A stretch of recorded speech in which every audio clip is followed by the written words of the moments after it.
Shalom and welcome to another episode of this assembly with your host of YAHUAH Soya. And again, we're stepping into this saga of the circle of death, featuring yours truly, Avraham and YAHUAH. When last we left off, we was in chapter 18 of Bere'Shiyth, chapter 25. Today we'll pick it up in verse 26. And verses 26 through 32 read, "And YAHUAH said, If I find in Sedom 50 righteous within the city, then I will spare all the place for their sakes. And Avraham answered and said, Behold now, I have taken upon me to speak unto Adonai, which am but dust and ashes. Perchance there shall lack 5 of the 50 righteous. Will you destroy all the city for lack of 5? And he said, If I find there 40 and 5, I will not destroy it. And he spoke unto him yet again and said, Perchance there shall be 40 found there. And he said, I will not do it for 40's sake. And he said unto him, Oh, let not Adonai be angry, and I will speak. Perchance there shall 30 be found there. And he said, I will not do it, if I find 30 there. And he said, Behold now, I have taken upon me to speak unto Adonai. Perchance there shall be 20 found there. He said, I will not destroy it for 20's sake. And he said, Oh, let not Adonai be angry, and I will speak yet but this once. Perchance 10 shall be found there. And he said, I will not destroy it for 10's sake. And YAHUAH went his way as soon as he had left communing with Avraham, and Avraham returned unto his place. Avraham was obviously in grace, as he is being referred to as Avraham. He spoke well. That being said, YAHUAH did have his limits. Avraham was careful in reaching his limit because he did not want to be out of line or do those people a disservice by upsetting YAHUAH. So when YAHUAH was finished with the conversation, once he allowed Avraham to reach his limit, he left and went on his way. All of that notwithstanding, it was a good day. All right, that's going to end chapter 18. And right about now, we're going to go right on to chapter 19. Verse 1. And there came 2 angels to Sedom at evening, and Lot sat in the gate of Sedom. And Lot, seeing them, rose up to meet them, and he bowed himself with his face toward the ground. These 2 angels reached Sedom at nightfall. The question is, are these 2 of the 3 men that appeared with YAHUAH several hours earlier before Avraham? Or were these 2 different men, 2 different angels, or 2 angels? Either way, considering the amount of time it would have taken for Avraham to have had a meal prepared and served, chances are that these were 2 different men, two different angels. Also, there is no mention of YAHUAH or the one other angel, the one other man of the 3 that was with him. Like Avraham, Lot was sitting down looking out. They were both attentive and knew who to look out for.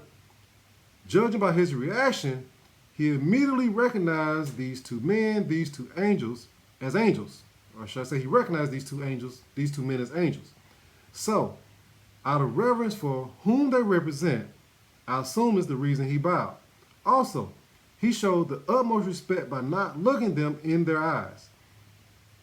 He completely placed himself in the most humble, subservient, and submissive position, vulnerable position he could. In that way, he was sure that his actions would not be considered neither aggressive, disrespectful, nor challenging to them. Verse 2, And he said, Behold now, my lords, turn in, I pray you, into your servant's house, and tarry all night, and wash your feet, and ye shall rise up early, and go on your ways. And they said, Nay, but we will abide in the street all night. Lot was adamantly pleading for them to stay with him. He did his best to make it sound appealing. Wash your feet, stay all night. But the thing was that he wanted them to get up early and leave immediately. He sounded nervous, as if he did not want them to see or find out something, as if he had something to hide or the city had something to hide. But they said no. They not only refused his offer to stay at his home, but also to leave early. They intended to experience this place. After some deliberation, I doubt that Lot referred to these as angels or Lord. Lord, or shall I say Dominus, is a word heavily associated with Rome, i.e. Latin culture. It is likely that he may have called them masters or possibly even Elohim, since that is what they probably were. All right, verse 3. And he pressed upon them greatly, and they turned in unto him, and entered into his house. And he made them a feast, and did bake matzah, and they did eat. The writer gave a brief synopsis of this encounter.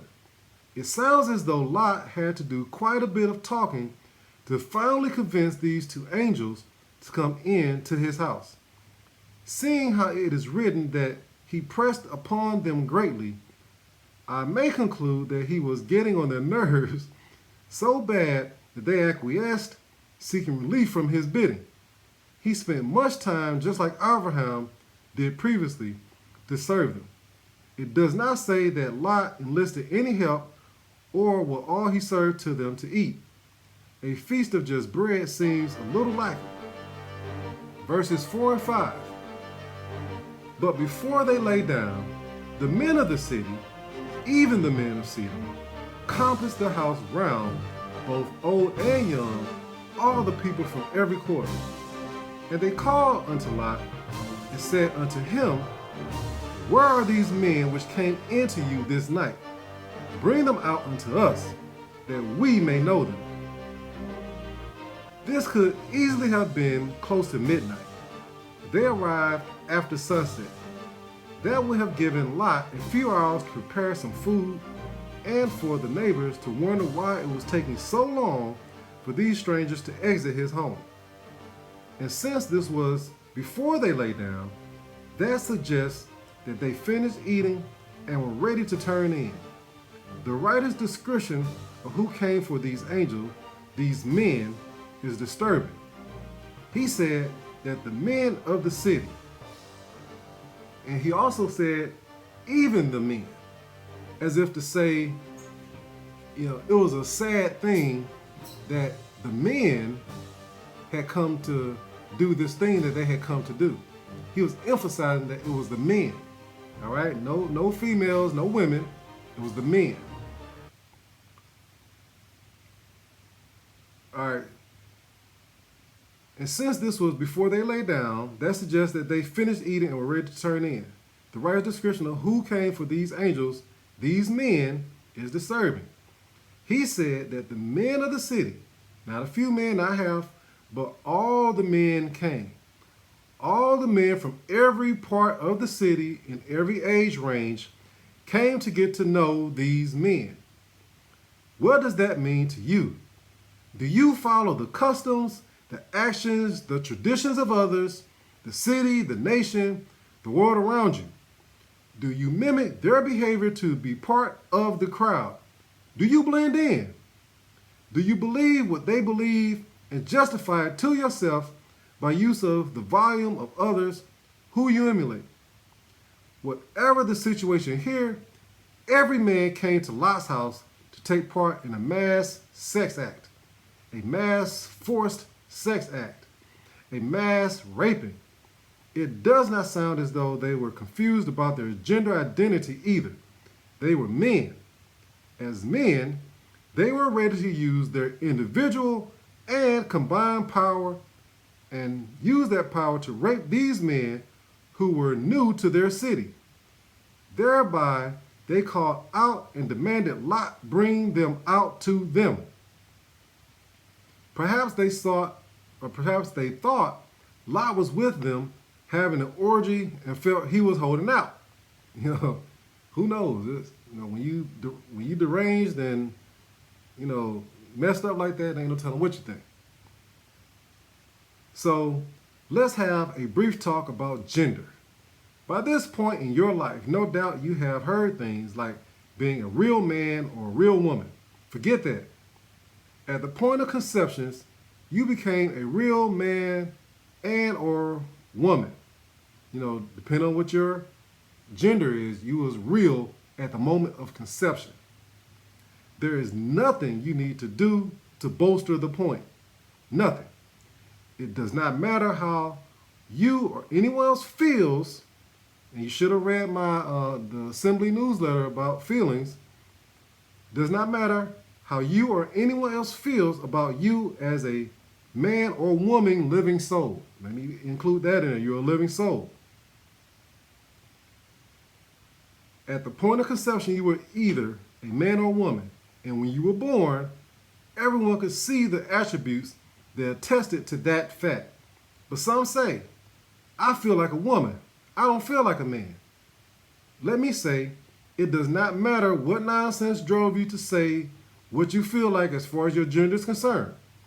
If I hold my hand over a flame and my hand began to get hot, I do not feel like fire. I'm burning. Perhaps I feel like I'm on fire, but I do not feel like fire. Mostly because of the fact that since I am a man, a living soul, I have no idea what fire feels like as fire. The same is true of my gender.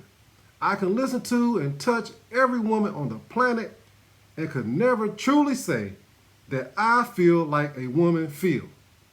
I can impersonate the behaviors of a woman, wear a dress, makeup, change the pitch of my voice, the way I walk, whatever. As a man, I can never know what it feels like to be a woman. No surgery can ever let me know what a woman feels like in her being as a woman. Neither can a woman know what it feels like to be a man. You can only try to mimic what you see. And for those who say, I'm attracted to other men or other women, I like or I prefer having same-sex relationships. They understand me. They know how to make me feel.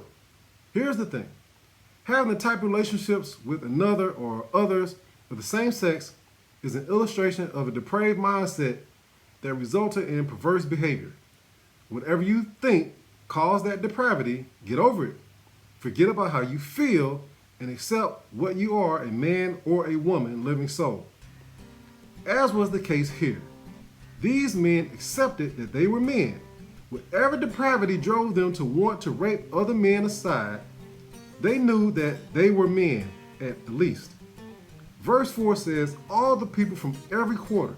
So the men were there for the raping, where everyone else was there in support of their agenda.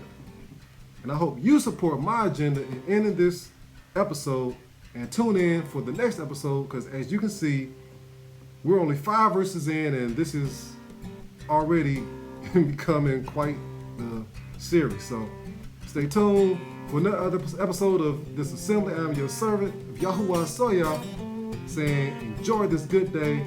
Thank you for attending, and I'll see you next time.